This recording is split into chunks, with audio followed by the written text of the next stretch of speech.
Kamusta mga anime lovers? Bago magsimula ay shoutout sa ating mga awesome Lodi members Muamu Chup Chup. Dahil kila Wendy at Carla ay hindi nawala ang mahika ng mga kasamahan kaya nakapag-requip pa si Erza ng Heaven's Will Armor. Nasapok ni Natsu si Fran Malt ngunit agad itong bumaawi sa bida ng walang humpay. Saka gumawa ito ng Magic Circle Amaterasu Formula 28 na sumabog. Tumakas si Kyoka dahil dumating pala si Minerva para kalabanin si Erza. Samantala balak ni Kyoka na gisingin si Master END. Sila Natsu naman ay napabagsak na rin ni Fran Malt at patuloy na pinagbabaril nito ang bida. Saka kinuha nito ng kadena si Lucy at binalibag habang pinagbabaril si Natsu. Tapos ginawa nitong bihag ang tatlo at magkakasabay na kinoryente ng walang awa. Giit ni Natsu na isipin lang nilang hindi makukuha ni Fran Malt ang kanilang kaluluwa. Naisip ni Lucy na pabalikin si Taurus sa spirit world kaya naapektuhan ng demon dahil hinigop niya si Taurus kaya napilitan siyang tanggalin ito sa katawan. Maging si Aris ay tinanggal din ni Fran Malt upang hindi siya maisama sa spirit world. Nagkunwari si Lucy na pinapabalik niya rin si Natsu kaya pinakawalan nito ng demon dahil sa pag-aakalang isang spirit din ito. Pero agad na sumugod ang bida at sinuntok ito sa pagmumukha. Saka gumamit ang bida ng maraming bato upang matalo ang demon dahil wala itong kakayahan na ma-absorb ang mga bagay. At nang mawalan nito ng malay ay nakalabas na rin ang maraming kaluluwa na hinigop nito. Kinausap sila ng kaluluwa ni Hades at sinabing hindi pa natatapos ang laban kaya kailangan ng gamitin ni Makarov ang liwanag ng fairy tale. Kaya umalis si Happy para sabihin ito sa Master. Giit naman ni Fran Malt na hindi sila namamatay dahil sila ay mga immortal. Patuloy ang labanan nila Sayla at Mira Jane. Si Lysana naman ay inuntog si Lomi. Nagtaka si Sayla kung bakit hindi niya nakokontrol si Mira. Kaya kokontrolan na lang daw nito si Elfman at uutusan niyang magpakamatay.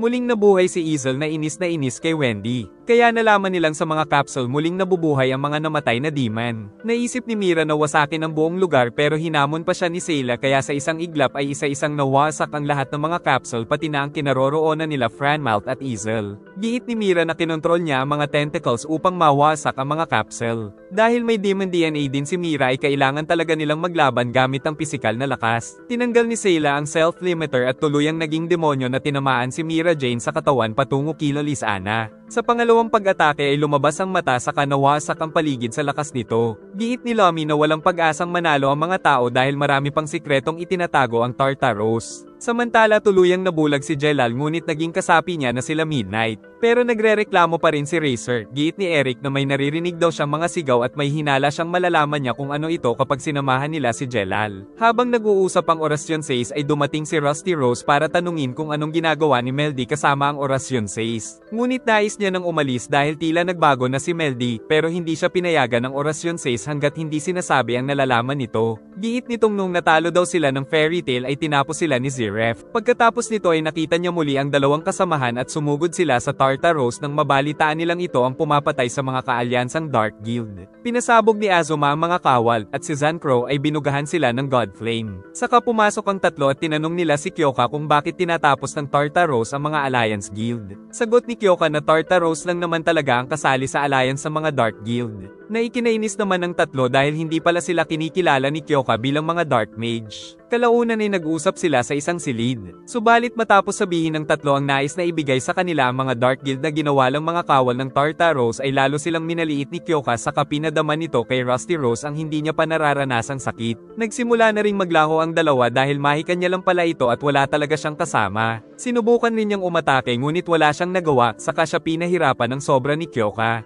Tapos napansin niya ang isang nakakatakot na nilalang na nagtatago sa dilim. Saka sinabi ni Kyoka na paparating na ang panahon ni Ziref saka siya pinalayas nito. Narinig ni Jelal ang usapan nila tungkol sa panahon ni Ziref na kailangan daw nilang pigilan. Ngunit wala nang balak bumalik doon si Rusty Rose. Subalit si Jelal ay nagpasyang magtungo sa Tartaros pero ayaw ng mga kasama dahil parte pa rin sila ng alyansa ay hindi nila pwedeng baliin ang kapayapaan sa gitna ng mga Dark Guild. Ngunit naglakbay pa rin sila Jelal at Meldy patungo sa Tartaros dahil kailangan nilang mapigilan si Ziref. Nang biglang may umatake ay iniligtas ni Meldy ang kasama kaya siya ang nahuli nito. Si Rusty Rose pala ang may gawa nito dahil nais niyang sumama sa kanya si Meldy upang ipagpatuloy ang Grimoire Heart. Sa kakinawawa ng dalawa niyang likha si Jelal at pinahirapan din si Meldy upang pumayag ito kung hindi ay papatayin na lang daw siya ni Rusty Rose. Subalit hindi pumayag si Meldy dahil bilanggo lang si Rusty ng nakaraan. Ngunit pinakita pa nito ang mga dating kasamahan kaso alam ni Meldy na mga ilusyon lang ang mga ito subalit papatayin na daw nito si Jelal. Pero nakaligtas pa rin sila dahil tinalo pala si Rusty ng orasyon 6 dahil nagpa siya na ang mga ito na samahan si Jelal sa nais nitong gawin. Gumaling na din ang mga mata ni Jelal at sinabi kay Rusty na kung maisipan itong sumali sa kanila ay tatanggapin siya kahit anong oras. Samantala sa isang silid ay nakaupo ang Tartaros Underworld King na si Mardgear at hawak niya ang libro upang masummon ang master nilang si END. Sugatan sila Mira Jane dahil sa demon na si Sayla. Saka muli itong sumugod gamit ang pambihirang lakas ng mga demonyo at ginamit ang command magic sa sarili upang lumakas at upang wasakin ang katawan ni Mira Jane.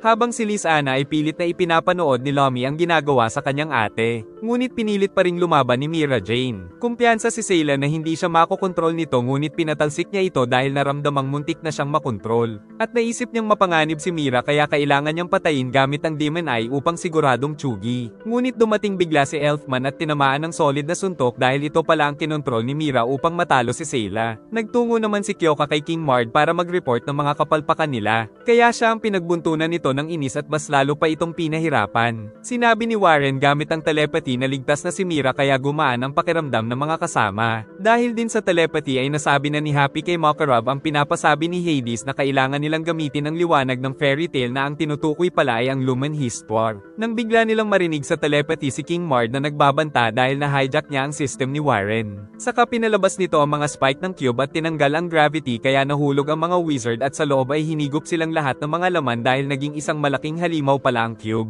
Nabiktima ang lahat ng mga nasa loob maliban sa mga 9 demon gates. Ngunit naramdaman nilang isang tao ang nakaligtas at ito ay si Lucy. Nakita ni Lucy ang nangyari sa mga kasama. At sa ibaba ay nabahala ang mga tao dahil sa Monster Cube at nabingi sila sa napakalakas na sigaw nito na nagdulot ng pagkawasak ng mga gusali sa syudad. Kalaunan ay nagkaroon ng tubig na tinangay si Lucy. At sinabi ni King Mard na mapopromote ang sino mang makakapatay sa dalaga kaya agad siyang hinabol ng mga ito. Pero pinalo lang sila ng mahabang latigo. Ngunit pinagtitira siya ng iba pang mga bantay at naisipan ni Lucy na kumapit at nasipa niya ang isa, saka tinawag si Sagittarius para tapusin sila. Dumating din si Lomi na umiikot-ikot kaya walang kwenta ang mga palaso sa kanya at siya pa ang tinamaan nito sa katawan. Sunod ay tinawag niya si Virgo ngunit dumating din si Torofuzar ngunit nailigtas ni Loki ang dalaga mula sa demon pero napinsala din ang spirit. Muling sinuntok ng demon si Loki ngunit nakipagbakbakan din ito sa kanya habang kalaban ni Virgo si Lomi ay nanghihina si Lucy dahil sa dalawang tinawag niyang spirit. Subalit nag-aabang pa si Jackal sa itaas kaya inunahan na siya ng dalaga. Ngunit pinagapang ni Jackal ang mga pagsabog patungo sa kanya, saka hindi siya tinigilan nito sa pagpapasabog kaya napunta ang dalaga sa ilalim ngunit nararamdaman daw niya ang mahika ng mga kasama. Muli pa siyang pinasabog ng demon, subalit pinalabas pa nito ang ikatlong spirit na si Aquarius kahit wala na siyang lakas. Agad na inatake nito si Jackal ng tubig at nagsimulang malunod. Subalit nakakagalaw pa rin si Tora sa kabila ng matinding agos at tinamaan nito si Aquarius. Tutulong sana sila Leo at Virgo ngunit pinasabog sila ni Jackal. Dahil dito ay naglaho na ang dalawa at naiwang sugatan si Aquarius. Nais na itong patayin ni Tora pero nais pang mag-enjoy ni Jackal kaya umalis na ang Demon Shark. Saka kinuha ito ni Lomi para magkasama nilang pahirapan ang dalaga. Pero ang mukha ni Lomi ang pinasabog nito dahil nais niyang masolo si Lucy. Ngunit dumating si Aquarius at iniligtas ang dalaga. At iminungkahi nito na maaaring gamitin ni Lucy ang Spirit King dahil nagagawa niya ng gumamit ng 3 spirit. Subalit kapag ginawa niya ito ay mawawasak ang isa niyang golden key. Hindi makapagdesisyon si Lucy ngunit paparating na ang kalaban kaya sinabi ni Aquarius na ang susi niya na lang ang isakripisyo. Dahil dito ay napilitan ng dalaga na isakripisyo ang susi ni Aquarius kaya nawasak na ito at nawala ang tubig. Saka dumating ang kagilagi-lalas na Spirit King na walang hirap na binutas ang Monster Cube kaya tuluyan itong bumagsak sa lupa habang iyak ng iyak si Lucy dahil hindi na niya makikita pa si Aquarius. Samantala makakaharap naman ng Spirit King ang Underworld King. Nagtataka pa rin si Jackal sa nangyari nang mahulog sila dahil sa nawasak na lugar. Nalaman ng Spirit King na patuloy pa rin ang ambisyon ni Mardgear na ma-summon ang END Demon. At dahil sa nakita ng Spirit King na umiiyak si Lucy ay nanggigil itong tapusin ang kalaban ng kanyang summoner. Pinalabas ni Spirit King ang pinakamalakas niyang aura at inatake si Mard ngunit nakatakas ito at naglabas ng energy ball na hiniwa naman ni Spirit King. At pagbaba nito ay agad niyang hiniwa ang kinatatayuan. Ngunit natansya ni Mard na hindi daw siya matatalo nito. Muli itong umatake ng malaking espada na gumawa ng malakas na pagsabog at nagpatalsik sa demon na agad na ng counter gamit ang mga panusok na may mga tinik at patuloy pa nitong pinagtutusok ang Spirit King. Sa kabila nito ay nagawa pa rin ng Spirit King na makatakas at gumamit ng nakapangingilabot na meteor blade na nanghiwa sa napakalaking bahagi ng lugar kaya nagkaroon ng pagitan sa gitna ng lupa. Pero nagbabala si Mard na alam niya ang kahinaan nito. Samantala umiiyak pa rin si Lucy sa kanyang ginawa kaya pinasabog na siya ni Jackal ng napakalakas subalit pinrotektahan ito ng water barrier saka nagliwanag ang katawan ng dalaga. Dahil ang kapangyarihan pala ni Aquarius ay napunta sa kanyang katawan. Dahil dito ay makakalaban na siya kay Jackal. Hindi siya tinigilan ng demon sa pagpapasabog. Subalit hindi nasaktan ng dalaga dahil sa magic barrier nito kaya mas nainis ang demon at pinasabog siya ng spiral explosion pero wala talagang kwenta sa barrier. Tapos nagchantang dalaga ng kakaibang spell kung saan nakagamit siya ng uranometria na direktang tumama sa katawan ng kawawang demon. Subalit pagkatapos nito ay nawala na rin siya ng malay pero napansin ng iba pang demon na namatay muli si Jackal. Samantala patuloy ang labanan ng dalawang hari. Saka sinabi ni Mard na ang kahinaan ni Spirit King ay ang Celestial Wizard. Tapos pinagtitira siya nito ng mga energy ball. Nagsimulang magcast ang Spirit King ng katakot-takot na Galaxia Blade na nagliwanag sa buong paligid at sumabog ng napakalakas na nakita ng mga tao sa malayong lugar. Saka itong umiti dahil pinakawalan lang pala ng Spirit King ang mga bihag kaya nakalaban na muli ni Minerva si Erza. Maging ang mga kasama ay muli nang nabuhay dahil nakatakas mula sa sumpa. Saka nagkita-kita sila para bumuo ng isang plano. Hindi inaasahan ni Mardger na ito pala ang plano ng Spirit King. Subalit kailangan na rin niyang magbalik sa Spirit World dahil ubos na ang time limit kaya ang fairy tale na daw ang bahala sa mga demon. Pero bago ito maglaho ay naging isa ring bato si King Mard dahil sa kagagawan ng Spirit King. Nagtaka si Tora kung paano natalo ni Lucy si Jackal. Gayunpaman ay kailangan niya itong tapusin pero pinrotektahan naman ito ni Gajeel. Dumating din si Kiss at gumamit ng sumpa nito ngunit kinontra siya ng magic ni Juvia. Ngunit gagawin daw yelo ni Silver si Juvia pero kinontra din ito ni Gray. Dumating din si Tempester at umatake ng apoy ngunit ang lahat ng ito ay hinigop lang ni Natsu.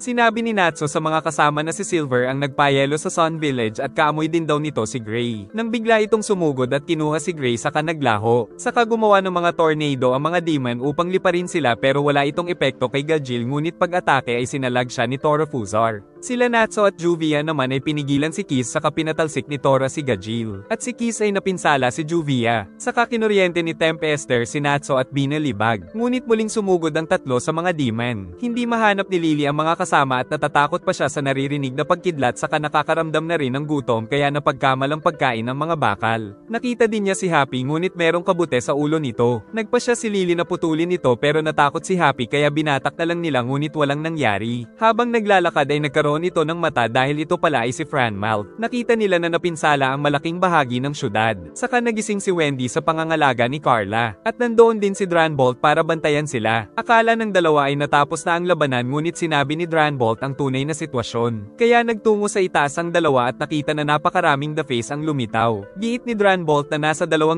ang bilang nito. Saka nagsisimula na ring makabalik ang hari ng Underworld. Nangako si Wendy na hindi na siya magiging iyakin kaya pinutol niya ang kanyang buhok tanda ng kanyang desisyon. Patuloy ang labanan nila Minerva at Erza hanggang sa maputol ang espada nito. At sumipa si Erza ngunit nakipagpalit si Minerva kaya siya ang tumalsik. Pero tinamaan pa rin siya ni Titania na ikinainis ni Minerva pero inumbag na naman siya. At naalala nito ang mga pagpapahirap na ginawa sa kanya ng walang pusong ama dahil nakafocus lang sa pagpapalakas. Dahil dito ay inumbag na naman siya ni Erza at kalaunan ay nagmakaawa si Minerva na patayin siya ni Titania. Ngunit pinangako ni Erza na naghihintay sa kanya ang mga kasama sa Sabertooth. Dumating si Mard at sinabing ito ang ayaw niya sa mga tao na masyadong mahina ang damdamin. Saka sila nito ginamitan ng mahika at tuluyang tinapos si Minerva ng napakalakas na sumpa. Subalit dumating ang Twin Dragon ng Sabertooth upang iligtas si Minerva kaya napagtanto ng dalaga na totoo ang sinasabi ni Erza. Sinabi din ng dalawa na nakakita sila ng maraming The Face sa di kalayuan. Giit ni Mard na sa isang oras ay maa-activate ang lahat ng mga ito kaya mawawala ang magic sa buong lupain. Pinalubog si Natsu at sinipa ni Tempester kaya umatake siya ng apoy ngunit ginawa lang itong usok ng demon saka nakipagsuntukan. Si Gajeel ay nakipagsabayan at nasaktan siya sa tigas ng katawan ni Tora. Kaya sinuntok niya ito muli ngunit binalibag lang siya ng demon. Umatake ng water slicer si Juvia ngunit naglaho ito. Agad na sumugod ang Twin Dragon upang subukang talunin ang Underworld King.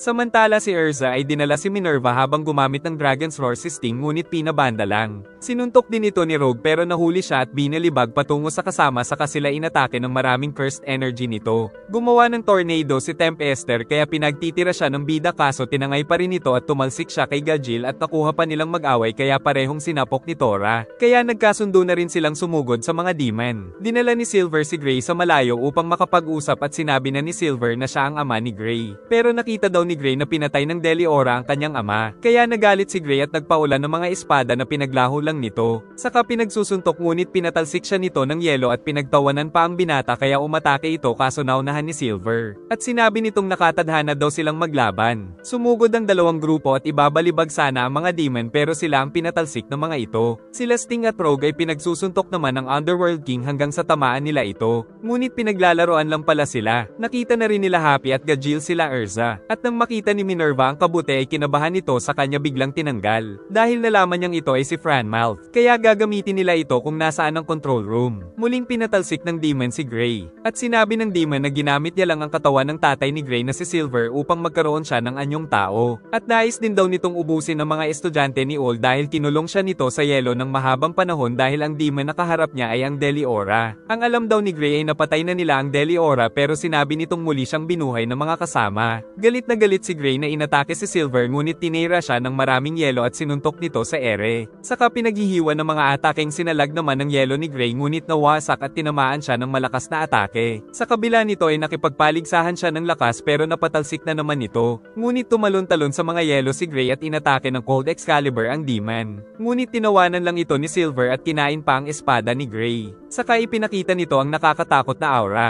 Inatake ni Kiss si Juvia at pinabagsak naman ni Tempester si Natsu. Sinalag ni Tora ang atake ni Gajil at pinatalsik siya nito. Kaya parehong nabubugbog sila Gajil at Natsu. Sa kabila nito ay sumugod pa rin sila sa mga demon. Ngunit inumbag nito ng malakas si Natsu at sinipa pa habang nasa lupa pero umatake ito ng apoy. Si Gray ay tinamaan ng yelo ni Silver at napatalsik. Kaya gumamit si Gray ng Ice Impact spell subalit kinain lang ito ng demonyo. Saka nagbuga ito ng Ice Demon Roar na puminsala kay Gray. Sunod ay gumawa si Gray ng cannon at tinamaan ito dahil gumamit pala siya ng bato. Saka umatake ng napakaraming bato si Gray dahil hindi ito nakokontrol ni Silver. Ngunit nagliwanag saka binalot ni Silver ng yelo ang buong paligid upang kahit ang mga bato ay makokontrol na rin ito. Subalit ginamit pa ni Gray ang ginawa nitong yelo upang magkaroon ng pambihirang lakas at inatake si Silver. Ngunit hindi pa rin ito napinsala. Di makapaniwala si Franmouth na bihag lang siya ng mga pusa sa kanais pa itong kainin ni Frosh. Kaya nang hindi nila mapansin ay kinain niya ito. Nagbanta si Lily na ituro sa kanila ang control room. Subalit nag-iisip si Franmouth ng paraan para mapatagal sila. Sila Wendy naman ay nagplano na puntahan si Warren upang sabihin sa iba pang mga guild sa Fury ang sitwasyon upang magpatulong. Patuloy na kinawawa ni Silver si Gray gamit ang magic nito. Kaya naisip ni Gray na gamitin ang Ice Shell kahit na ikasawi upang mapigilan lang si Silver kaya inatake ito ng demon. Kaso nasa likod pala si Gray na tuluyang gumamit ng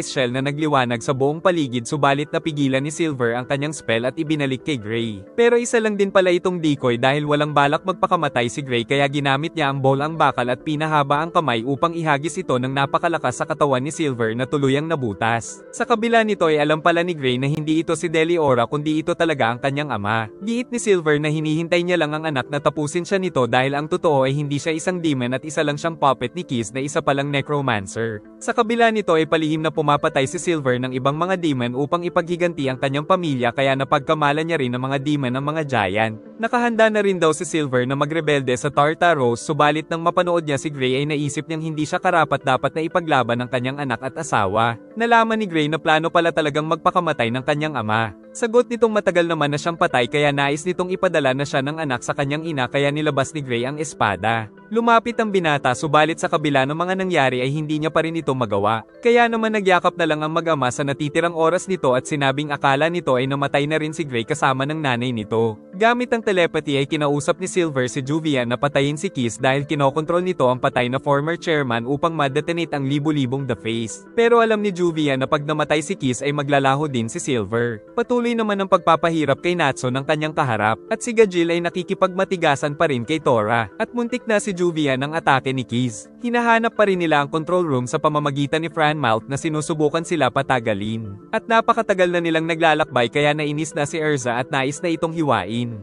Pinaulanan ni Kiss ng atake si Juvia, at sinabing alam daw nito ang planong pagtataksil ni Silver pero alam niyang hindi ito magtatagumpay. Umatake si Juvia ng tubig ngunit natalo ng sumpa ni Kiss ang kanyang spell. Sa katuluyan siyang nahuli nito habang si Lucy ay nahuli ng mga alagad ni Kiss ay napatalsik si Natsu. Saka naglabas ng espada ang isang skeleton para patayin si Lucy habang si Juvia ay tuluyang binalot ng kapangyarihan ng necromancer hanggang sa tuluyang maglaho. Subalit nasa loob pala ito ng katawan ng demon dahil nag-anyong tubig sa tamang pagkakataon. Kaya nagkaroon si Juvia ng pagkakataon na pasabugin ang katawan nito mula sa loob kaya naglaho na rin ang mga skeleton at naglaho na rin si Silver na muli lang nabuhay dahil sa necromancy curse ni Kiss. Subalit nakuha ni Gray ang kapangyarihan nito at naging Ice Devil Slayer. Dahil sa ginawa ni Juvia ay nakontaminado din ang kanyang katawan. Pinagsusuntok nila Sting at Rogue ang hari ng Underworld. Sinubukan din nilang sumugod ng isa-isa pero hindi talaga nila matamaan ang kalaban. Umatake si Natsu ng Dragon's Roar na tinangay lang ng tornado ni Tempester. Si Gajil ay sinuntok si Tora ngunit pinabanda nito. Ngunit patuloy na umatake ang Fire at Iron Dragon Slayer. Sa katuluyang nag-transform ang dalawang demon kaya nag-lightning flame na rin si Natsu at si Gajil ay nag-Iron Shadow mode at naghandang magsagupaan. Matapang na sumugod ang dalawang Dragon Slayer at inumbag ang dalawang demon. Saka nagpatuloy si Natsu sa pambubugbog sa demon at ganun din si Gajil sa kanilagyan ito ng bakal tapos umatake si Natsu ng Lightning Flame Roar at si Gajil ay Iron Shadow Roar sa mga kalaban nila. Subalit nang tatapusin na nila ang mga ito ay sila ang nagkatamaan. Bumangon si Tora at nagpalabas ng napakaraming tubig at tinangay sila nito. Naghahanap din sila Macau nang dumating ang itim na tubig kaya napatakbo sila. Nagtataka naman si Levi kung saan ito nanggaling. Sa ilalim ay nagpipigil ng hininga ang tatlo habang ayos lang si Juvia dahil isa rin itong tubig.